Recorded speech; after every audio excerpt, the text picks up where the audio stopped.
Magandang hapon mula sa DOST Pag-asa. Ito po ang ating weather update ngayong Lunes, October 6, 2025.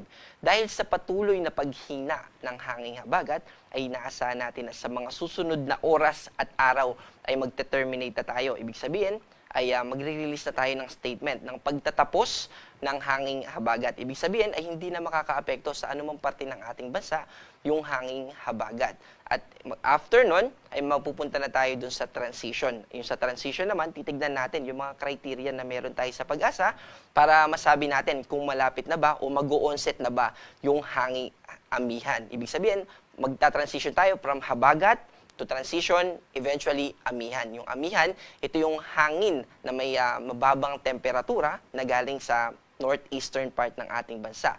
Meron din itong dala ng mga pagulan, pero nakafocus yung mga pagulan nito dito sa eastern part ng ating bansa, eastern Luzon, at ganoon din sa Visayas, at umaabot din po yan ng northeastern part ng Mindanao.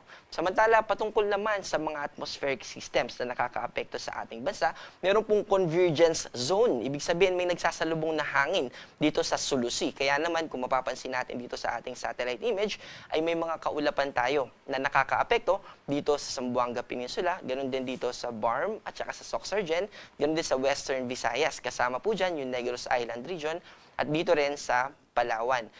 At bukod po dito sa convergence zone na ito, ay meron na rin tayong nakikita na northeasterly winds o yung hangin na galing dito sa hilagang silangan ng ating bansa, at magdadala rin naman yan ng kaulapan lalo na simula bukas dito sa probinsya ng Aurora at Quezon. Ibig sabihin ay makakaranas tayo ng mga light rains na associated dun sa hangin na binanggit natin kanina. Samantala, yung isa pang binabanggit natin noong mga nakaraang araw na bagyo, ito po ay si Typhoon Halong. So, mas lumakas pa siya from severe tropical storm. Ngayon ay nasa typhoon category na siya. At dahil sa paghina ng high pressure area dito sa southeastern part ng China, dito po sa bandang itaas, ay nabawasan din yung mag-iimpluwensya dito kay Bagyong Halong. Halong po yung international name niya, na ibig sabihin ay isang bay dito sa bansang Vietnam. Ibig sabihin ay yung pag-westward o yung movement niya na pakanluran na pwede pang pumasok ng PAR ay mas bumaba na yung posibilidad. Ibig sabihin, nakikita natin na hindi na siya magpapatuloy na pumasok dito. Mababa na yung chance na pumasok siya ng PAR at magpapatuloy na lang siya na mag-westward na movement and eventually ay pa-northward, papalayo palalo sa ating bansa. Ito ay nasa layong 2,005 kilometers northeast o east-northeast ng extreme northern Luzon. Ito ay may taglay na lakas ng hangin malapit sa gitna na 100 kilometers per hour at pagbugso na umaabot ng 125 kilometers per hour.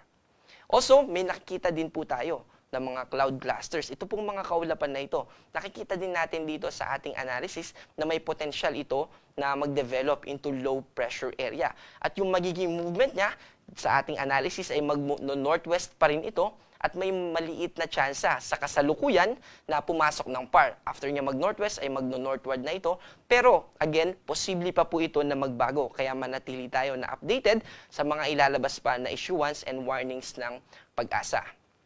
Para sa ating forecast bukas, katulad ng binanggit natin kanina, yung northeasterly winds na makakaapekto dito ay magdadala ng mga kaulapan lalo na dito sa probinsya ng Aurora at ng probinsya ng Quezon. Sa natitirang bahagi naman ng Luzon, except sa Palawan, ay makakaranas ng maaliwalas na kalangitan, mababa yung tsansa ng mga pagulan, except dito sa binanggit natin. At yung agwat naman ng temperatura dito sa Metro Manila ay 24 to 33, sa Baguio ay 15 to 25, sa Tugigaraw ay 24 to 33, at sa Legazpi ay 24 to 33 din.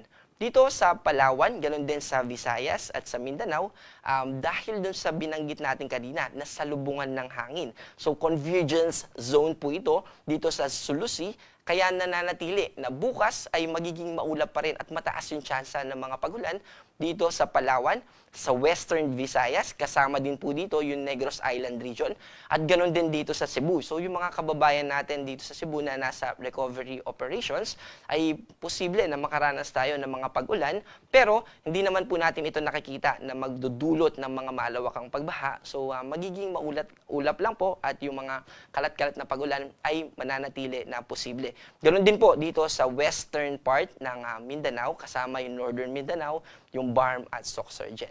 Ang agwat ng temperatura Dito sa Cebu ay 26 to 32. Dito naman sa Iloilo ay 24 to 31. At sa Davao naman ay 24 to 32.